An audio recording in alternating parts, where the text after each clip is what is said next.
Hello everyone, আপনাদের সকলকে আমার আন্তরিক আনন্দিত জয়গুরু। আমি সুমিতা, আপনাদের সকলের জন্য আবারও একটি নতুন ভিডিও নিয়ে চলে এসেছি। সো আমি আজকে যাচ্ছি একটি বিশেষ জায়গায়। সেই বিশেষ জায়গায় আমরা সব সৎসঙ্গীরা জীবনে একবার গেছি অথবা আমাদের যাওয়ার ইচ্ছা হয়ে থাকে। সো সেই জায়গায় যাওয়ার জন্য আমি চলে এসেছি স্টেশনে, এবং স্টেশনে এসে ট্রেনে বসার সাথে সাথে আমি কিছু ভিডিও নিয়ে নিলাম বাইরের, কারণ বাইরে ছিল চা বাগান এবং চা বাগান দেখতে খুবই বেশি সুন্দর হয়। সো ভিডিও তো বানতা হয়, তাই আমিও কিছু ভিডিও নিয়ে নিলাম। তারপরে জানি না ট্রেনে বসলে এত বেশি খিদে কোথার থেকে পায়, আর খিদে খুবই বেশি প্রবল হয়ে যায় যখন আপনার চোখের সামনে আপনার ফেভারিট ফ্লেভার অফ চকলেটস থাকে। সো তাই আমিও কোথার থেকে সবার থেকে ভিন্ন হতাম, তাই আমিও বসে গেলাম আমার চকলেট নিয়ে, এবং আমি সেই আনন্দে চকলেট খাচ্ছি। তা আপনাদের মধ্যে কারা কারা আছেন যারা আমার মতন চকলেট খেতে ভালোবাসেন, আমাকে নিশ্চয়ই কমেন্ট বক্সে লিখে পাঠাবেন। আর গরমের জন্য চকলেটটা একটু গলে গেছিল, তো আমি ওয়েস্ট কেন করব, আমি খেয়ে নিচ্ছি চকলেট। সো আমার সামনে দুজন বাচ্চা বসে খুব একাগ্র মনে ওরা গেম খেলছিল সারাটা দিন, তাই ওদের ভিডিও নিয়ে নিলাম। এবং বাইরে থেকে খুবই সুন্দর একটি নদী আছে, তো সেই নদীটির কিছু ভিডিও নিয়ে নিলাম। বাট আমি নদীটার নাম ভুলে গেছি। সো আপনারা যারা যারা জানেন আমাকে নিশ্চয়ই জানাবেন, আমার খুবই ভালো লাগবে।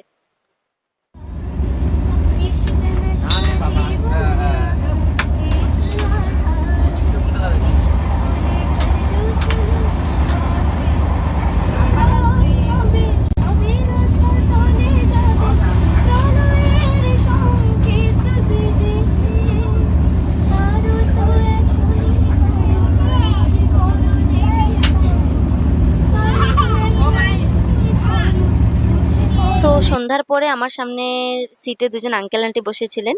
তো ওনারা বললেন, মা দুটো গান গেয়ে শোনাও।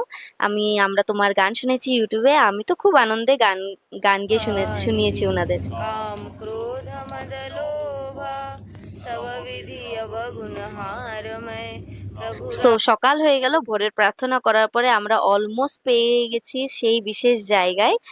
সো আমরা এখন স্টেশনে পৌঁছাবোই। সো স্টেশনে পৌঁছানোর পরে দেখি খুব সুন্দর একটি রেইনবো, এত ভালো লেগেছিল, মানে কি বলবো আপনাদের। সো আপনারা স্টেশনটি দেখে কারা কারা বুঝে গেছেন আমি কোথায় এসেছি, আমাকে নিশ্চয়ই জানান। সো স্টেশন থেকে একটি টোটো নিয়ে নিলাম, তো আমরা যাচ্ছি সেই জায়গায়।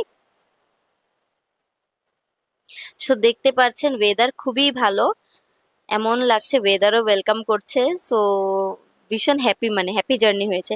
সো যাই হোক, আমি সেই বিশেষ জায়গায় পৌঁছে গেলাম। সেই বিশেষ জায়গা হলো দেওঘর ঠাকুরবাড়ি। সো ঠাকুরবাড়ি পৌঁছানোর সাথে সাথে এত বেশি ভালো লাগে, এমন লাগে সেখানের সবকিছু পুরো প্রকৃতি এমন লাগে ঠাকুরের হয়ে আছে, তারা সবাই ঠাকুরকে প্রণাম করছে, আমার এরকম ফিল হয়। জানি না আমার মতো আপনাদের কাদের কাদের ফিল হয়েছে, বাট আমার তো এটাই ফিল হয়। সেখানে সবকিছু ভীষণ সুন্দর। যারা যারা এসেছেন তাদেরকে তো কিছু বলার নেই, বাট যারা যারা আসেননি তারা প্লিজ, তাদের কাছে আমার অনুরোধ, আপনারা প্লিজ একবার আসবেন, আপনাদের সবার খুব ভালো লাগবে।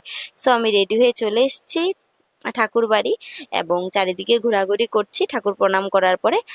বাট ভিতরের ভিডিও বা কোনো ফটোজ আমি নিতে পারিনি, কারণ ফটোজ নেওয়া প্রহিবিট ছিল। তারপরে এখন চলে এসেছি শান্তিধামে। সো শান্তিধামের ভিতরেও কোনো ধরনের ফটো বা ভিডিও নিতে পারতাম না, তার জন্য বাইরের থেকেই কিছু ভিডিও ক্যাপচার করে নিলাম। সো আশা করছি আপনাদের সকলের আজকের এই ছোট্ট ভিডিওটি অনেক ভালো লাগবে। সো আবার দেখা হচ্ছে নেক্সট ভিডিওতে। Bye bye everyone, thank you so much.